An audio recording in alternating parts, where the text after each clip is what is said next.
Bismillahirrahmanirrahim. Assalamualaikum warahmatullahi wabarakatuh. Perkenalkan, kami dari kelompok 6 yang beranggotakan Sulistiawati dan juga Maulidia Istiqomah.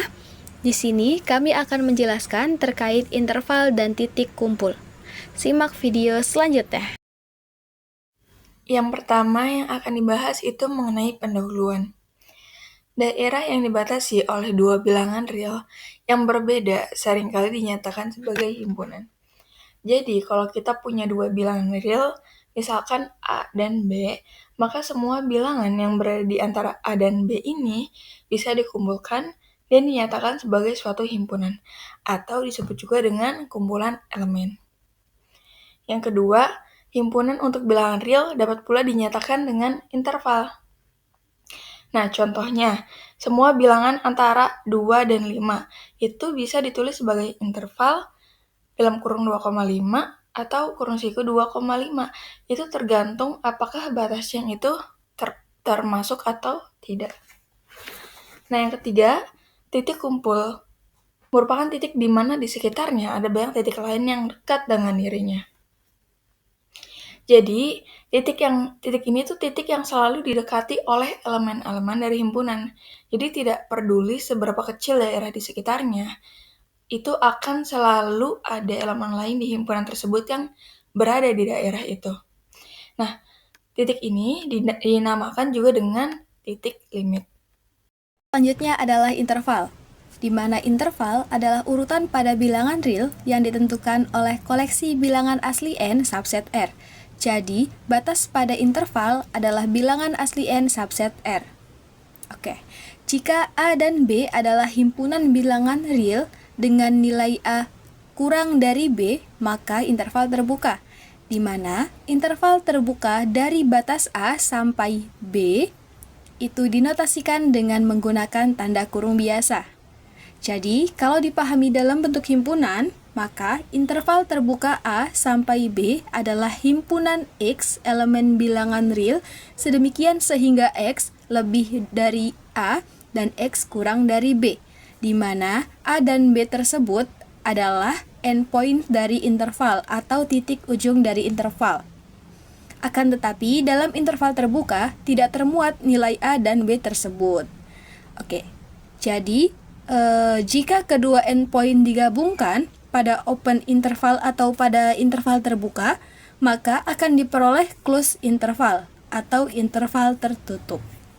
Selanjutnya adalah interval tertutup atau closed interval, di mana interval tertutup ini ditentukan oleh A dan B dan juga dinotasikan dengan kurung siku.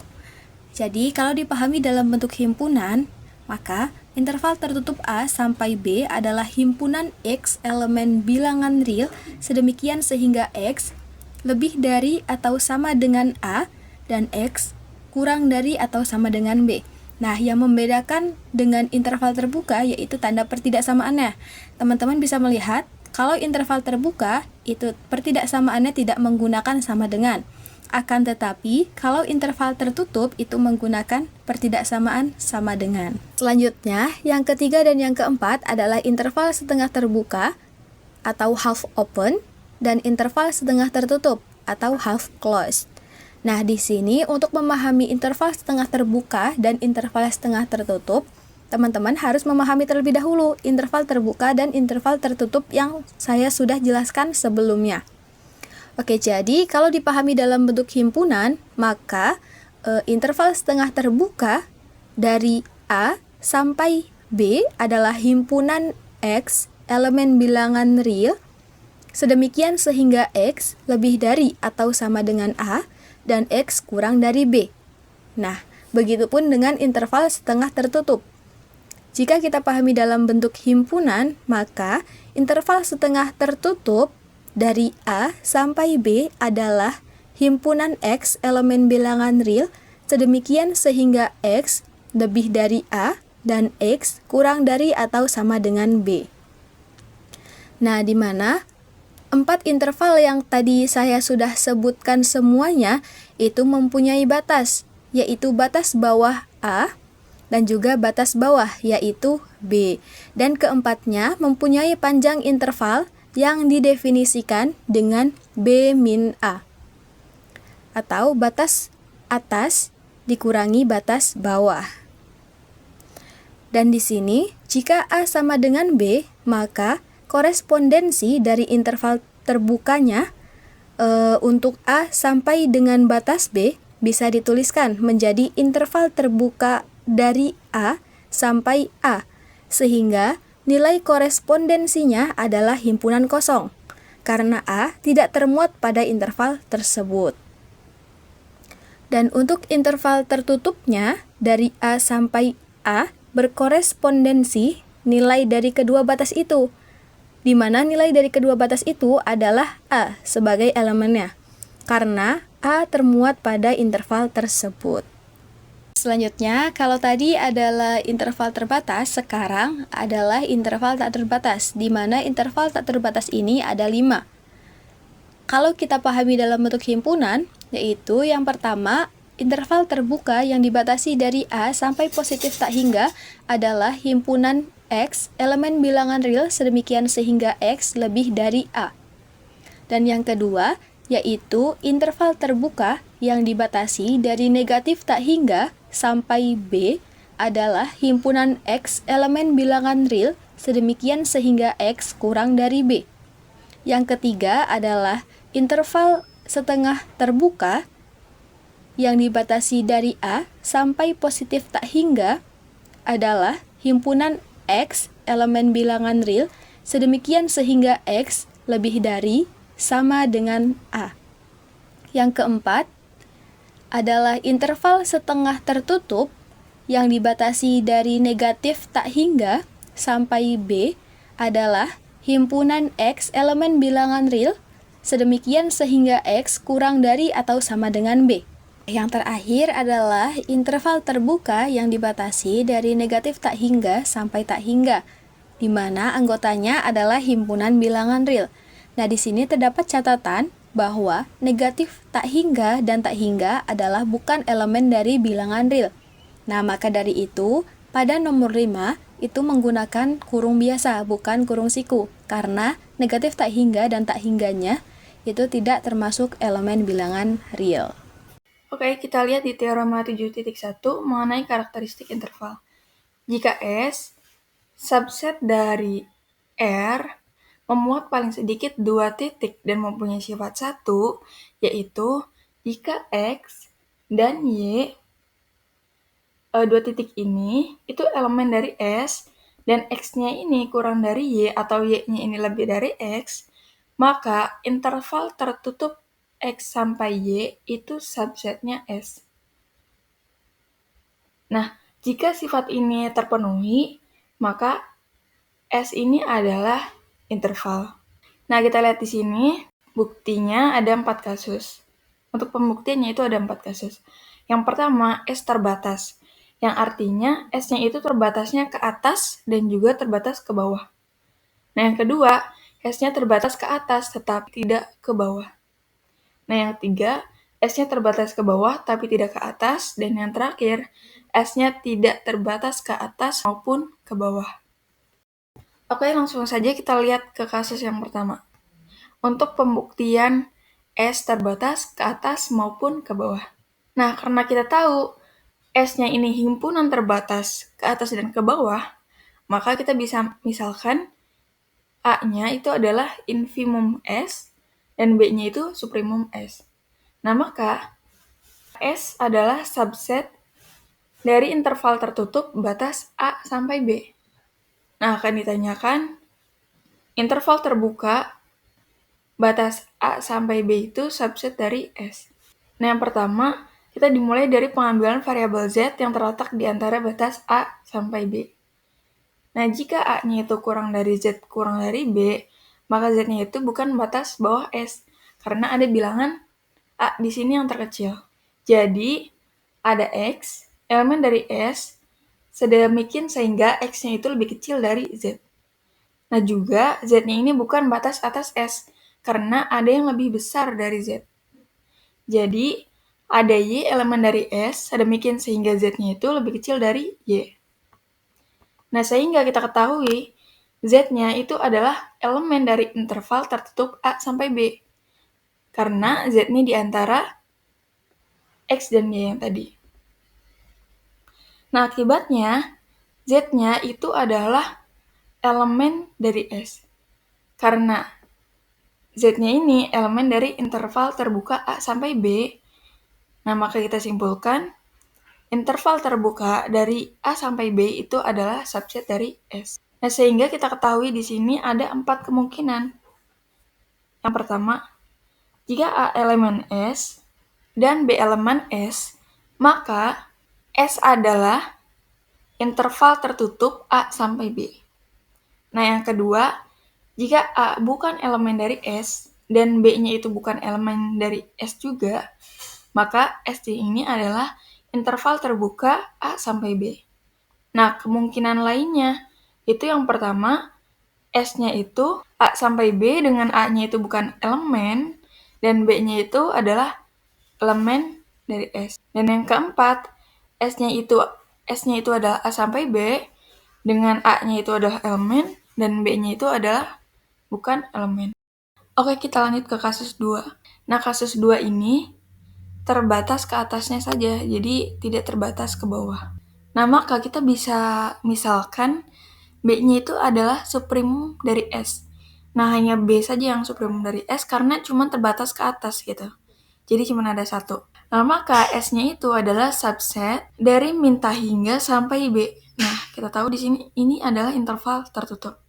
Nah, akan ditanyakan minta hingga sampai B, yaitu interval terbuka itu adalah subset dari S yang awal tadi.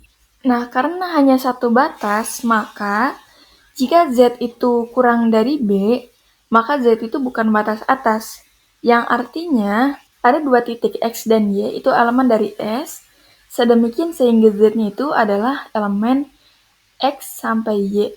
Nah, X sampai Y ini adalah interval tertutup. Nah, subset dari S. Nah, oleh karena itu, interval tak hingga sampai B, yang dimana interval terbuka ini adalah subset dari S. Nah, oleh karena itu, interval dengan batas minta hingga sampai B itu adalah elemen dari S. Nah, sehingga kita tahu kalau di sini ada 2 kemungkinan. Yang pertama, jika B-nya itu elemen dari S, berarti S-nya ini dari minta hingga sampai B, dengan B-nya ini adalah selangnya tertutup. Nah, yang kedua, jika B-nya itu bukan elemen dari S, maka S-nya ini adalah minta hingga sampai B. Dengan B-nya ini selangnya terbuka atau bisa kita sebut dengan intervalnya terbuka. Selanjutnya adalah teorema 7.2, yaitu nested interval atau interval susut atau interval bersarang.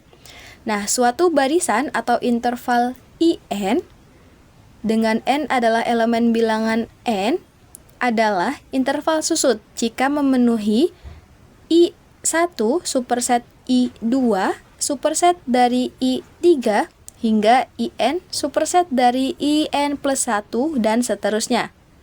Oke, di sini kita dapat memahami lebih jelas dengan menggunakan garis bilangan. Nah, dengan garis bilangan bisa kita lihat garis interval terpanjang yaitu I1, kemudian kita persempit lagi menjadi I2. Nah, kemudian setelah I2 kita persempit lagi menjadi I3 dan seterusnya. Nah, itu dinamakan I1 superset dari I2, I2 superset dari I3 hingga seterusnya. Di sini terdapat contoh jika IN adalah interval tertutup dengan batas 0 sampai 1 per N dengan N elemen bilangan N, maka interval IN adalah superset IN plus 1 untuk setiap N elemen bilangan N. Nah, maka di sini kita akan menunjukkan bahwa IN adalah superset dari IN plus 1. Nah, di sini kita mendapatkan I1 yaitu interval tertutup dengan batas 0 sampai 1 per 1. Atau I1 adalah interval tertutup dari batas 0 sampai 1. Nah, begitupun dengan I2. Kita mendapatkan I2 adalah interval tertutup dengan batas 0 sampai 1/2. Nah, begitu juga dengan I3. Kita mendapatkan I3 adalah interval tertutup dengan batas 0 sampai 1/3. Dan begitupun seterusnya. Nah, di mana hal tersebut menunjukkan bahwa I1 adalah superset dari I2 dan I2 adalah superset dari I3. Begitupun seterusnya. Nah, di sini elemen 0 itu termuat pada semua IN. Maka hal tersebut disebut interval yang mempunyai titik sekutu. Apa titik sekutunya? Yaitu 0 itu sendiri. Nah, hal ini dinotasikan irisan dari interval IN dengan batas N sama dengan 1 sampai tak hingga adalah himpunan bilangan 0. Begitupun dengan contoh nomor 2. Di sini terdapat jika Jn atau jika interval Jn adalah interval terbuka dengan batas 0 sampai 1/n dengan n adalah elemen bilangan n, maka Jn merupakan interval susut, tetapi tidak memiliki titik sekutu atau common point. Karena untuk setiap x lebih dari 0, sedemikian sehingga m elemen bilangan n, sehingga 1/m kurang dari x.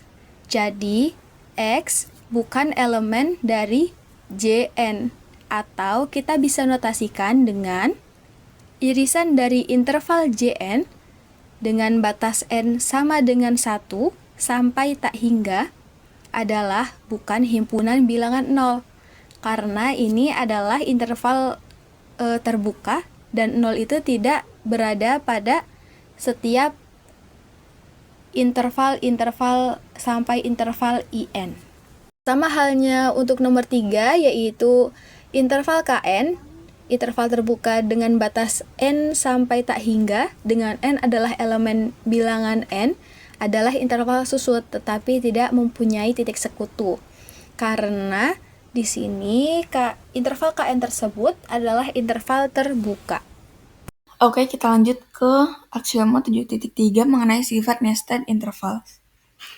Nah, jika interval IN itu adalah interval tertutup yang dibatasi AN sampai BN, dengan N-nya itu adalah elemen dari bilangan asli, barisan susut tertutup interval terbatas, karena punya batas atas dan juga punya batas bawah, maka ada si elemen dari R, sedemikian sehingga si-nya itu adalah elemen dari IN. Untuk setiap N-nya itu adalah anggota bilangan asli. Nah, untuk pembuktiannya, karena interval-interval tersebut tersusut, jadi karena intervalnya susut, maka kita punya IN-nya itu adalah subset dari I1 untuk setiap N elemen dari bilangan asli. Nah, IN subset dari I1 itu karena kalau misalkan posisinya semakin N-nya itu sama dengan tak hingga gitu, maka semakin himpunan bagian ke I1. Nah, maka AN-nya itu lebih kecil dari B1 untuk setiap N-nya elemen dari bilangan asli. Nah, oleh karena itu, himpunan dengan batas AN dengan N-nya itu elemen dari bilangan asli yang tidak sama dengan bukan 0, terbatas ke atas, berarti punya supremum. Nah, sehingga kita bisa tuliskan di sini, si-nya itu adalah supremum dari A. Nah, jelas, maka AN-nya itu lebih kecil sama dengan si. Untuk setiap N-nya itu elemen bilangan asli. Nah, ini yang pertama. Nah, kita klaim juga sama saja dengan yang sebelumnya, si-nya itu lebih kecil dari Bn.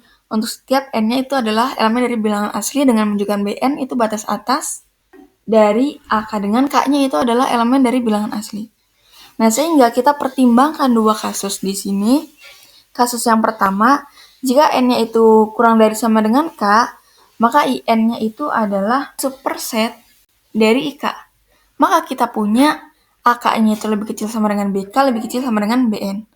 Nah, untuk kasus yang kedua, jika K-nya itu lebih kecil dari N, maka IK-nya itu adalah superset dari IN. Sehingga kita punya AK-nya itu lebih kecil sama dengan AN, lebih kecil sama dengan BN. Nah, sehingga kita lihat dari kasus pertama dan kasus yang kedua, maka kita punya AK-nya itu lebih kecil sama dengan BN. Nah, jadi kita ketahui di sini BN-nya itu adalah batas atas dari AK, yang dimana K-nya itu adalah elemen dari bilangan asli. Nah, oleh karena itu, Si-nya itu lebih kecil dari BN. Untuk setiap N-nya itu elemen bilangan asli. Nah, sehingga kita lihat di sini, 1 dan 2, dari 1 dan 2 yang tadi, satunya itu Si sama dengan suprimum A, yang dimana kita tahu kalau AN-nya itu lebih kecil sama dengan Si untuk setiap N elemen N, dan yang keduanya itu Si-nya itu lebih kecil dari BN untuk setiap N elemen N, maka kita di sini kita tahu AN-nya itu lebih kecil sama dengan Si, lebih kecil sama dengan BN untuk setiap N-nya itu elemen dari N. Yang artinya Si-nya itu adalah elemen dari N untuk setiap N elemen dari bilangan asli. Selanjutnya yaitu teorema 7.4. Di sini, jika interval IN adalah interval tertutup dengan batas AN sampai BN, di mana N adalah elemen bilangan N, maka barisan susut tertutup dan intervalnya terbatas. Sedemikian sehingga panjang intervalnya yaitu BN dikurangi AN. Nah, memenuhi sifat infimumnya yaitu dari panjang interval tersebut sama dengan 0, atau dari panjang interval yaitu BN min AN itu sama dengan 0.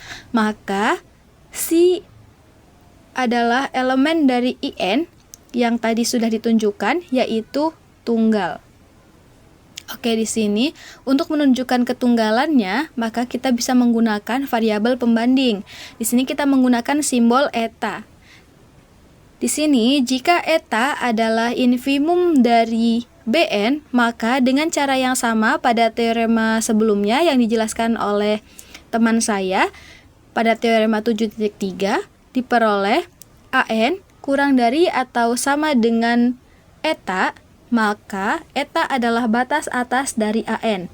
Jadi, Si kurang dari atau sama dengan eta.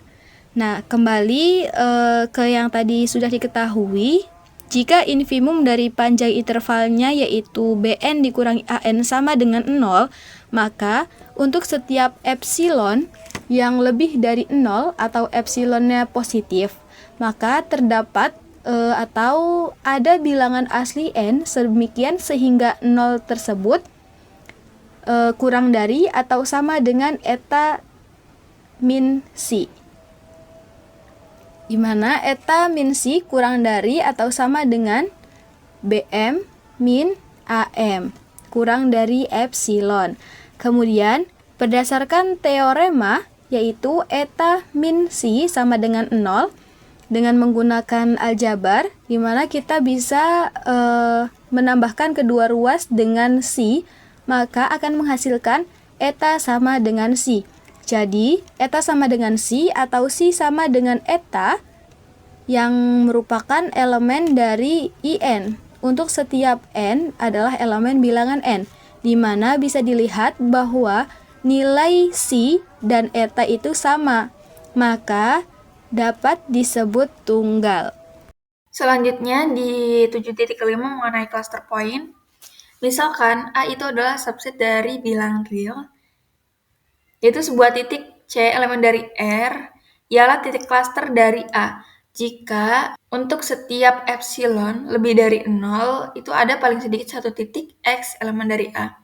Yang dimana X-nya itu tidak sama dengan C, sedemikian sehingga nilai mutlak dari X min C itu lebih kecil dari epsilon.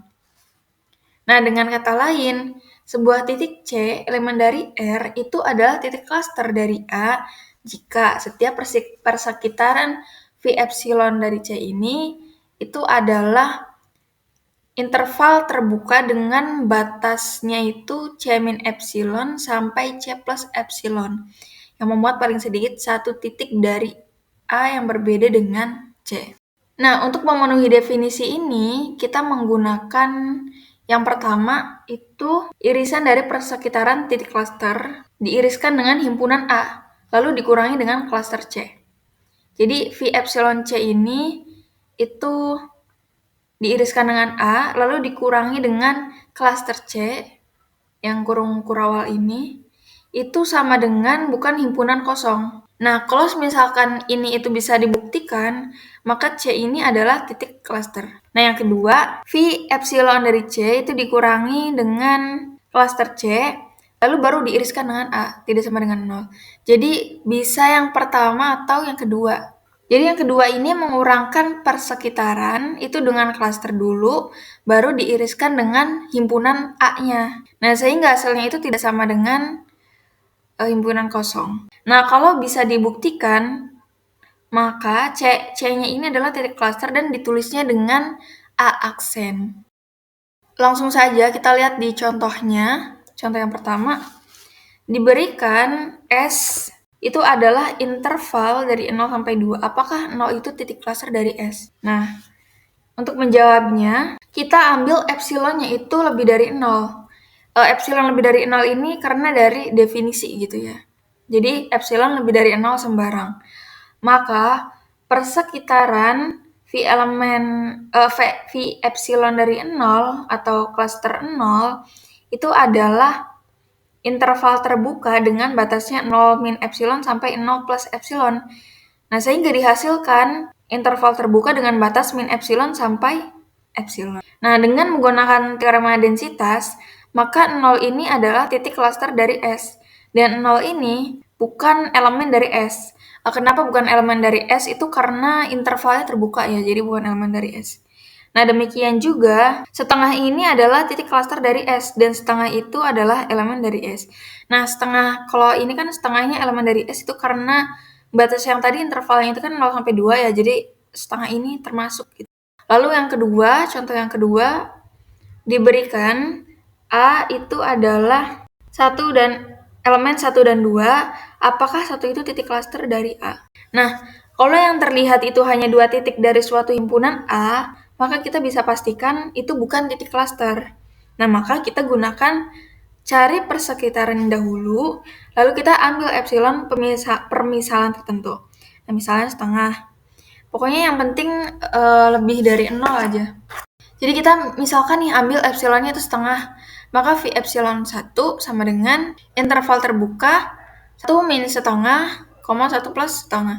Sehingga hasilnya itu adalah interval terbuka dari setengah sampai setengah dan 1/2. Nah, karena V epsilon 1 ini diiriskan dengan A yang dikurangi dengan himpunan beranggotakan 1, menghasilkan tidak sama dengan 0 gitu. Maka 0, maka 1 itu bukan titik klaster A. Nah, sama juga 2 itu bukan cluster point.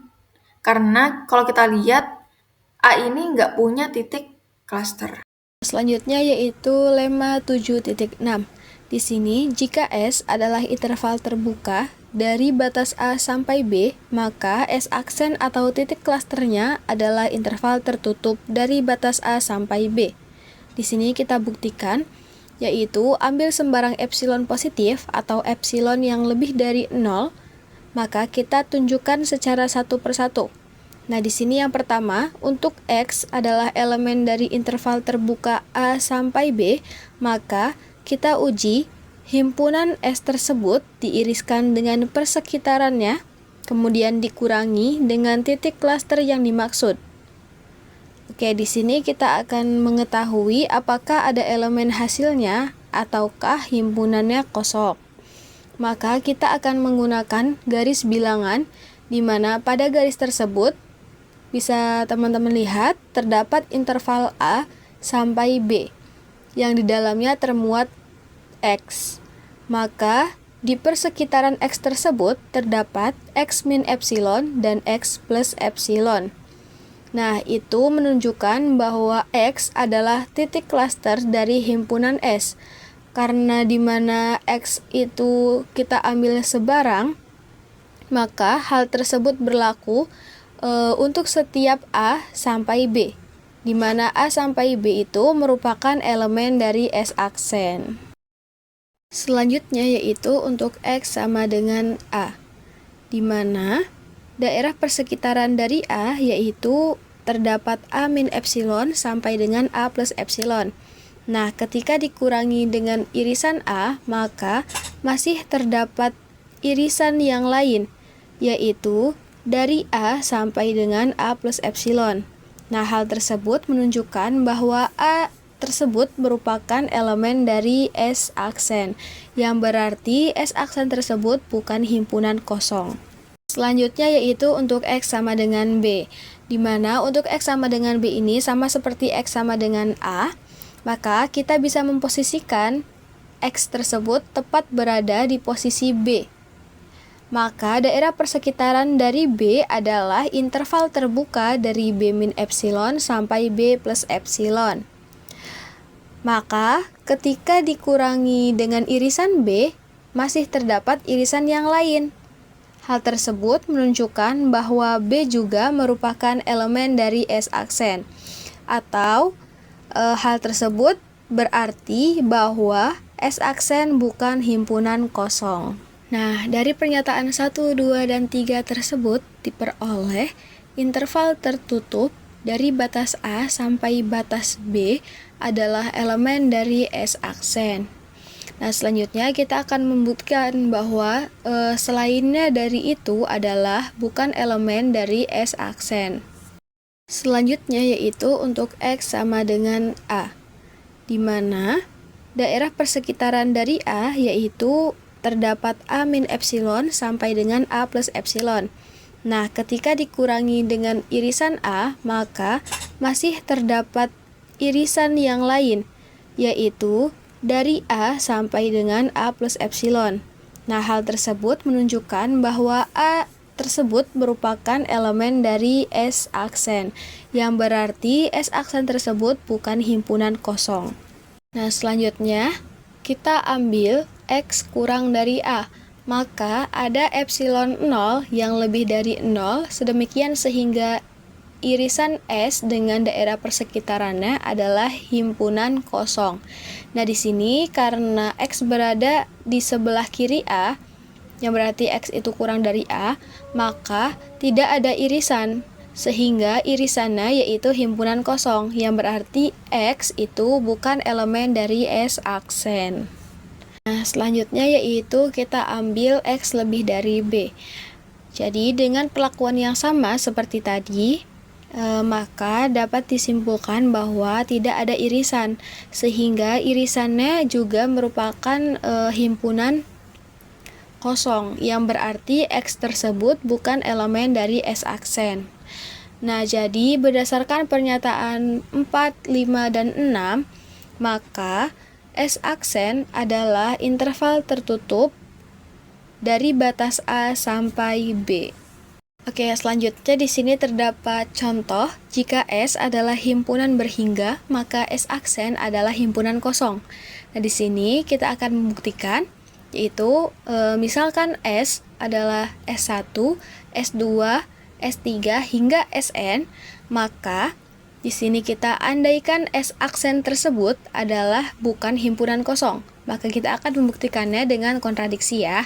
Nah, di sini kita sebut X adalah elemen dari S aksen. Maka di sini kita pilih epsilon yaitu 1/2 minimum dari nilai mutlak X min C, di mana C tersebut adalah S1, S2, S3, dan seterusnya.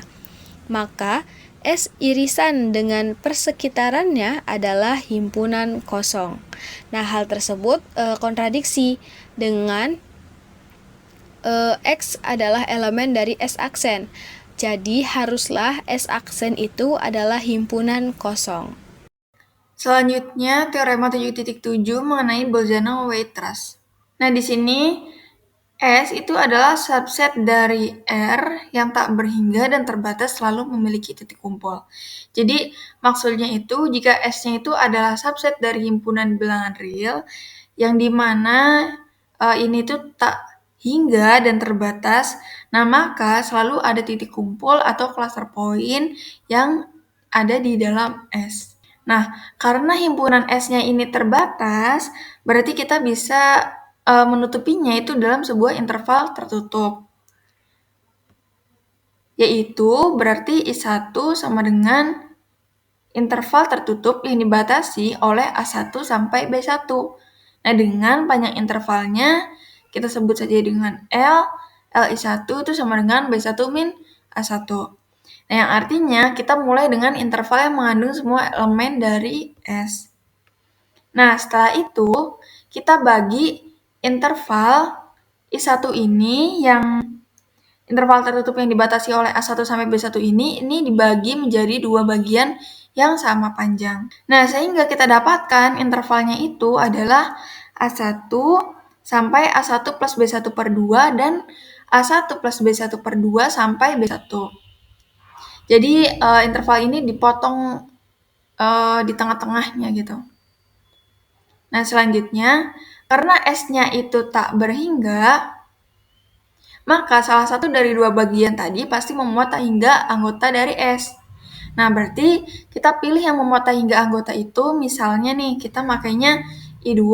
I2 itu adalah interval tertutup yang dibatasi oleh A2 sampai B2. Nah, sehingga kita dapatkan intervalnya itu adalah A1 sampai A1 plus B1 per 2. Dengan panjang intervalnya yaitu Li2 sama dengan B2 per A2 itu adalah B1 min A1 per 2. Nah, selanjutnya bagi L2 itu menjadi 2. Jadi, kita ulangin proses tadi untuk L2-nya gitu, yaitu bagi lagi jadi 2. Nah, sehingga kita dapatkan di sini intervalnya itu adalah interval tertutup yang dibatasi oleh A2 sampai A2 plus B2 per 2 dan interval tertutup A2 sampai B2 A2 plus B2 per 2 sampai B2. Nah, lalu kita pilih bagian yang memuat tak hingga anggota dari S. Nah, kita kan di sini misalnya itu L3 ya, jadi kita namakan L3 gitu. Dengan L3 itu adalah B1 plus A1 per 2 kuadrat. Selanjutnya, dengan meneruskan proses tersebut, maka akan diperoleh barisan interval susut, yaitu interval I1 superset dari interval I2, superset dari seterusnya hingga IN superset dari IN plus 1 dan seterusnya. Nah, di sini menurut sifat interval susut, di mana irisan dari interval IN dengan batas N sama dengan 1 sampai tak hingga itu bukan himpunan kosong, atau ada X elemen dari irisan interval IN dengan batas N sama dengan 1 sampai tak hingga. Nah, di sini akan ditunjukkan bahwa X adalah elemen dari S aksen. Kita ambil epsilon kurang dari 0, maka terdapat N elemen bilangan N sedemikian sehingga B1 min A1 per 2 pangkat N min 1 atau panjang dari intervalnya yaitu kurang dari epsilon. Dan daerah persekitaran X yaitu X min epsilon dan X plus epsilon. Di sini karena X adalah elemen dari interval IN dan panjang dari interval IN-nya adalah B1 min A1 per 2 pangkat N min 1 itu kurang dari epsilon, maka interval IN adalah subset dari V epsilon. Nah, di sini karena interval dari IN itu memuat tak hingga banyak unsur S, maka V epsilon X itu memuat tak hingga banyak unsur X yang tidak sama dengan X. Jadi dapat disimpulkan bahwa X adalah elemen dari S aksen. Sekian dari kami, kurang dan kurangnya mohon maaf. Wassalamualaikum warahmatullahi wabarakatuh.